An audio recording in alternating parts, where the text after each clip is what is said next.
السلام علیکم ورحمۃ اللہ وبرکاتہ۔ الحمد للہ وکفا وسلام علی حبیبہ المصطفى اما بعد فاعوذ باللہ من الشیطان الرجیم بسم اللہ الرحمن الرحیم۔ ان اللہ وملائکتہ یصلون علی النبی یا ایہا الذین آمنوا صلوا علیہ وسلموا تسلیما۔ اللہم صل علی سیدنا محمد معدن الجود والکرم وآلہ واصحابہ الکرام وابنہ الکریم وبارک وسلم صلاة دائمة سرمدا ابدا۔ سیرت مصطفیٰ صلی اللہ تعالیٰ علیہ وسلم میں نبوت کا دوسرا سال تھا، یعنی نبی کریم صلی اللہ علیہ وسلم کے اعلان نبوت کے بعد یہ دوسرا سال تھا۔ جیسے کہ کل کی سیرت کے درس میں بیان میں نے عرض کیا تھا کہ مکہ والوں کی شدت بڑھ گئی تھی، وہ آپے سے باہر ہو چکے تھے اور جہاں غریب صحابہ کو پاتے تھے مارتے تھے۔ تکلیفیں اتنی بڑھ گئی تھیں کہ نبی پاک صلی اللہ تعالیٰ علیہ وسلم کو بھی اذیت دینا شروع کیا۔ جیسے کہ حضرت ابو بکر صدیق کو مارا، خود حضور پاک صلی اللہ علیہ وسلم پر بھی انہوں نے زیادتیاں کیں، لیکن یہ تھا کہ کسی بھی صورت میں حضور کی تبلیغ رکتی نہیں تھی۔ انہوں نے ہر ہتھ کنڈا اپنایا، لیکن نبی پاک صلی اللہ تعالیٰ علیہ وسلم خاموش نہیں رہتے، پھر تبلیغ جاری ہی رہتی، چاہے وہ کسی کے گھر کے اندر ہو یا کسی قبیلے کے اندر ہو، یا کوئی قافلہ آ جائے تو اس کے اندر حضور کی دعوت دین جاری تھی۔ پھر مکہ کے تمام جہلہ جتنے تھے، سرداران قریش بھی تھے، سبوں نے حرم میں بیٹھ کر کے ایک مشورہ کیا کہ آخر کیا بات ہے کہ ہمارے اتنے مارنے کے بعد، تکلیف دینے کے بعد ان کی تبلیغ رکتی کیوں نہیں ہے؟ یہ روکتے کیوں نہیں اپنے آپ کو؟ ڈر کے مارے اپنے آپ کو سرنڈر کرنا چاہیے یا بیک لے لینا چاہیے؟ سبوں کے دماغ میں یہ بات چل رہی تھی، شاید محمد صلی اللہ علیہ وسلم مکہ کی سرداری چاہتے ہیں،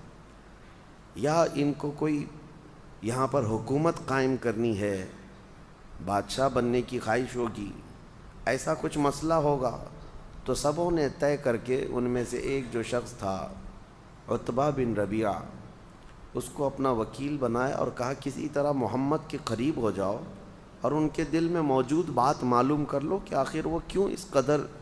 اس نئے دین کے لیے کمر بستہ ہیں۔ عتبہ بن ربیعہ آیا، حضور پاک صلی اللہ تعالیٰ علیہ وسلم کو تنہائی میں لے کر کے گیا اور بڑی میٹھی چپڑی باتیں کرنے لگا کہ محمد، دل کھول کر کے ایک بار میرے پاس بیان کر دو کہ تم مکہ کی سرداری چاہتے ہو، سارے قبیلوں میں تم حاکم بن جاؤ، یا کوئی اپنی ایک نئی سلطنت قائم کرنے کا ارادہ ہے، یا پھر کسی بہت بڑے خاندان میں تمہیں شادی کرنے کا ارادہ ہے؟ ایک بار کھل کر کے میرے سامنے کہہ دو، خدا کی قسم میں پورے مکہ کو تمہارے زیر فرمان بنا دوں گا، سارے لوگوں کو تمہارا تابع کر دوں گا، بس تم یہ نئے دین والا جو مسئلہ ہے اس کو روک دو، اس چیز کو ختم کر دو، سب مل کر کے رہیں گے اور تمہاری جو خواہش ہے وہ پوری کی جائے گی۔ عرب کے سب سے بڑے خاندان کی لڑکی چاہیے، وہ آپ کو لا کر دے دی جائے گی۔ نبی پاک صلی اللہ تعالیٰ علیہ وسلم نے عتبہ بن ربیعہ کے جواب میں قرآن کی آیتیں پڑھنا شروع فرمایا۔ جب قرآن اتر رہا تھا، جب نبی پاک صلی اللہ علیہ وسلم کی زبان سے قرآن کی آیتیں نکلنے لگیں، میاں آج کوئی قاری قرآن پڑھتا ہے تو جاہل سے جاہل آدمی بھی مدہوش ہوتا ہے تلاوت سننے کے لیے۔ ایک تو وہ عرب تھے جن کو عربی آتی تھی، اور پلس اس پر قرآن ان کی زبان سے جن پر خود قرآن اترا ہو۔ نبی پاک صلی اللہ تعالیٰ علیہ وسلم جب بیان کرتے قرآن کی آیتیں، دل کھینچ لیتا ہے۔ اور جب عتبہ بن ربیعہ جو ان کا وکیل بن کر کے آیا تھا، وہ کٹر دشمن بھی تھا، حضور نے جب آیتیں تلاوت شروع کی تو اس کے دل پر ایسی ہیبت طاری ہو گئی، بہت زیادہ اس کا دل خوف سے لرزنے لگا اور اس کے جسم کے اندر کپ کپی طاری ہوئی۔ اس نے مجبوراً کہا کہ محمد اپنا یہ کلام روک دو، ورنہ یہ ساری چیزیں میں کنٹرول سے باہر ہو رہا ہوں، میں بے قابو ہو رہا ہوں یہ کلام کی جاذبیت سن کر کے۔ وہ آیا تھا منانے کے لیے اور پھر اس کے بعد واپس لوٹا، اور جتنے وہاں پر بڑے بڑے روسا تھے سب کو جمع کر کے کہا واللہ محمد کے پاس نہ کوئی شعر ہے، نہ کوئی جادو ہے، نہ کوئی کہانی ہے، ان کی زبان سے جو الفاظ نکلتے ہیں اس میں غضب کی تاثیر ہے۔ تو سارے لوگ کھڑے ہو گئے اور کہا عتبہ تجھ پر بھی تو جادو نہیں چل گیا؟ تجھے ہم نے کس کام کے لیے بھیجا تھا اور تو وہاں سے متاثر ہو کر کے آیا؟ عتبہ نے کہا میری بات سننا ہے تو سن لو، میرا مشورہ یہ ہے کہ محمد صلی اللہ علیہ وسلم کو اپنے حال پر چھوڑ دو۔ اگر ان کا یہ کلام اور ان کی یہ دعوت پورے عرب میں بھاری ہو گئی تو حصہ تو ہمارا ہی ہوگا، قریش کی ہی عزت بڑھے گی، قریش کی عزت بڑھے گی، ہمارے خاندان کے ہیں محمد صلی اللہ علیہ وسلم۔ اور اگر وہ پورے عرب کو قابو نہ کر سکے تو عرب خود ہی انہیں مار ڈالیں گے۔ تم کیوں یہ روز روز کے جھگڑے اور یہ روز روز کی موب لنچنگ، کسی کو پکڑنا مارنا، یہ سب کیوں کرتے ہو؟ چھوڑ دو ان کو اپنے حال پر۔ لیکن مکہ والے اس کا مشورہ نہیں تسلیم کیے۔ سبوں نے کہا کہ ہمیں یہ منظور نہیں، ہم اپنی طاقت کے بل بوتے ہر ایک کو روکیں گے۔ پھر اس کے بعد ان کی یہ اذیت کا سلسلہ شروع ہوا۔ نبی پاک صلی اللہ تعالیٰ علیہ وسلم کے تبلیغ جب نہیں رکتی تھی، اب دوسری میٹنگ ہوئی۔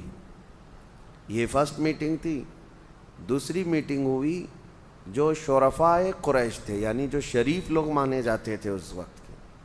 بڑے بڑے سردار اور رئیس، وہ سب آئے حرم میں بیٹھے اور انہوں نے مشورہ کیا، کہا کہ دیکھو ہمارے شہر میں ایک بہت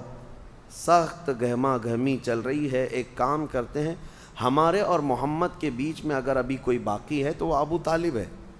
اور ابو طالب کی بڑی عزت تھی کیونکہ وہ حضرت عبد المطلب کے بیٹے ہیں جو خانہ کعبہ کے متولی تھے۔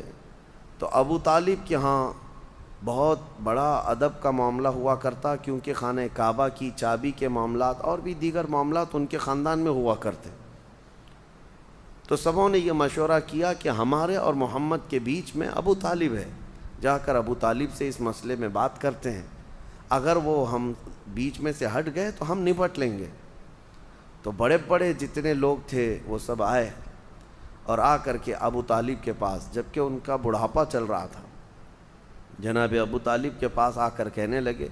ہم صرف آپ کی عزت کا خیال کرتے ہیں، آپ کے بڑھاپے کا احترام کرتے ہیں، اور آپ محمد صلی اللہ علیہ وسلم کی کفالت ابھی تک کر رہے ہیں، آپ ان کی حمایت میں ہیں، اور آپ دیکھ نہیں رہے ہیں کہ معاملات کتنے گرم ہوتے جا رہے ہیں، روزانہ کوئی نہ کوئی ہمارے گھروں سے جاتا ہے اور اسلام قبول کرتا ہے، اور ہمارے گھروں میں ایک عجیب سی کشمکش ہے۔ تو جناب ابو طالب کو انہوں نے دھمکی آمیز جملوں میں بھی کہا کہ اب ہماری تلواریں آپ کے اور آپ کے بھتیجے کے خلاف اٹھنے کو تیار ہیں۔ یہ پہلی مرتبہ تھا ان کی زندگی میں ایسا معاملہ آیا۔ تو جناب ابو طالب ان کے جانے کے بعد نبی پاک صلی اللہ علیہ وسلم کو بلاتے ہیں اور کہتے ہیں اے میرے عزیز از جان، حضور سے وہ بڑی محبت کرتے، بہت پیار کرتے، کہا کہ میرے جان سے زیادہ عزیز بھتیجے، آج تک قریش کا بچہ بچہ میرا احترام کیا کرتا، آج بڑے بڑے لوگ آئے اور انہوں نے ایسے جملے کہے جن کو میں نے کبھی زندگی میں نہ سنا تھا نہ سوچا تھا، اب میں نے بھانپ لیا ہے کہ وہ ہمارے خلاف تلوار بھی اٹھانے والے ہیں، وہ ہمارے آگے کسی بھی حد تک جا سکتے ہیں، اس لیے میرا مشورہ یہ ہے کہ تم یہ دین کے کام کو، تمہارا جو نیا دین ہے، اس کو چند دنوں کے لیے سٹاپ کر دو، موقوف کر دو، روک دو۔ نبی پاک صلی اللہ تعالیٰ علیہ وسلم نے جناب ابو طالب کو اس حال میں دیکھا کہ آخری جو میرا حمایتی تھا میرے خاندان سے، اس کے پاؤں بھی اکھڑنے لگ گئے اب۔ تو حضور اکرم صلی اللہ علیہ وسلم نے ان سے کہا اگر میری جان بھی چلی جائے تب بھی میں اس دین کے کام کو کبھی نہیں روک سکتا، یا تو میں اس دین کی دعوت پر نچھاور ہو جاؤں گا، میں قربان ہو جاؤں گا، یا اس دین کو پوری دنیا میں پہنچا کر رہوں گا۔ جب اتنا مضبوط ارادہ دیکھا جناب ابو طالب تو دوسرے دن پھر آئے رؤسائے قریش، ایک دن پہلے جو بات کر کے گئے۔ اب یہ مزے کی بات ہے، سب آئے اور کہا کہ ہم نے آپ کو کل تک کی بات کی تھی اور ٹائم دیا تھا، کیا سوچا آپ نے؟ محمد اور آپ ہمارے درمیان صرف آپ ہیں، آپ ان کو ہمارے حوالے کر دیں، ہم نپٹ لیں گے۔ جناب ابو طالب کا بڑھاپا تھا، بڑھاپے کی عمر تھی، بال سفید ہو چکے تھے، اس وقت وہ کھڑے ہوئے اور سارے ان کے خاندان کے بڑے بڑے لوگ تھے، بوڑھے لوگ آئے ہوئے تھے، شرفا تھے اس وقت مکہ کے، سب کے سامنے انہوں نے کہا سنو کان کھول کر، تم سب کے سب مل کر میرے ایک ہاتھ میں سورج لا کر رکھ دو، دوسرے ہاتھ میں چاند لا کر رکھ دو، تب بھی میں محمد تمہارے حوالے نہیں کروں گا، میں آخری سانس تک محمد کی حمایت میں رہوں گا، کھڑا رہوں گا۔ اور پھر واپس آئے، اپنے بھتیجے سے کہا میرے عزیز جان، جیسے تمہیں مرضی ہے، جیسے تمہاری چاہ ہے، تم اپنے دین کے کام میں لگے رہو، تمہارا بوڑھا چاچا آخری سانس تک کھڑا رہے گا۔ یہ جناب ابو طالب کی حمایت ہے۔ اعلیٰ حضرت فاضل بریلوی رضی اللہ تعالیٰ عنہ نے لکھا ہے کہ اگر جناب ابو طالب کا ایمان ثابت ہوتا تو نبی پاک صلی اللہ علیہ وسلم کے صحابہ کیا، حضور کے خاندان کے چچاؤں میں بھی سب سے افضل مقام جناب ابو طالب کا ہوتا۔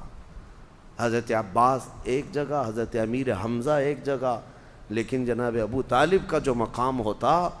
وہ اعلیٰ حضرت نے لکھا ہے کہ وہ بہت اعلیٰ مقام ہوتا، کیونکہ پل پل میرے آقا صلی اللہ علیہ وسلم کی کفالت میں زندگی گزاری۔